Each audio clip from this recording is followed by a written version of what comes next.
వేసవి ప్రణాళికపై ముఖ్యమంత్రి చంద్రబాబు విపత్తు నిర్వహణ, పంచాయతీరాజ్, మున్సిపల్, ఆరోగ్య శాఖల అధికారులతో సచివాలయంలో సమీక్షించారు. ఎండల తీవ్రతపై ముందుగా వివిధ విభాగాల నుంచి సమాచారం తెప్పించి ప్రజలను అప్రమత్తం చేయాలని, మొబైల్ అలర్ట్స్ ద్వారా ఆయా ప్రాంతాల ప్రజలకు తెలియజేసి అవగాహన కల్పించాలని విపత్తు నిర్వహణ శాఖకు సూచించారు. ముందు జాగ్రత్త ద్వారా వడదెబ్బ మరణాలు నివారించవచ్చని చెప్పారు. మార్కెట్లు, బస్టాండ్లు, కూలీ అడ్డాలు, ఇతర జన సమూహ ప్రాంతాల్లో ప్రభుత్వ పరంగా చలివేంద్రాలు, మజ్జిగ కేంద్రాలు ఏర్పాటు చేయాలన్నారు. స్వచ్ఛందంగా చలివేంద్రాలు ఏర్పాటు చేసేవారికి ప్రభుత్వం నుంచి సహకారం అందించాలని సూచించారు. 2014-19 మధ్య ప్రజలకు ప్రభుత్వం తరపున ఉచితంగా మజ్జిగ అందించామన్న సీఎం ఈసారి ఎండలు తీవ్రంగా ఉండే ప్రాంతాల్లో మజ్జిగ పంపిణీ కేంద్రాల ఏర్పాటుకు ఆదేశించారు. రాయలసీమతో పాటు ప్రకాశం జిల్లాలో పశుగ్రాసంతో పాటు పశువులకు తాగునీరు లభించని పరిస్థితి ఉంటుందని గుర్తు చేశారు.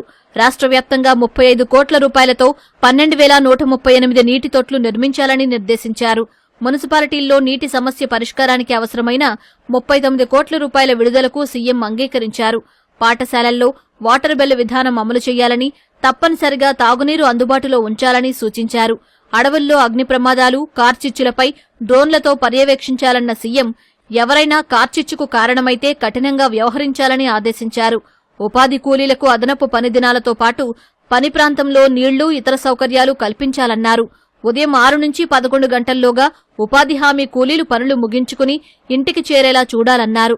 మున్సిపల్ కార్మికులకు మధ్యాహ్నం 12 గంటల నుంచి సాయంత్రం 4 గంటల్లోపు బయట ప్రాంతాల్లో పని అప్పగించవద్దని సూచించారు. ఆస్పత్రుల్లో వడదెబ్బ చికిత్స సౌకర్యాలు అందుబాటులో ఉండేలా చూడాలన్నారు.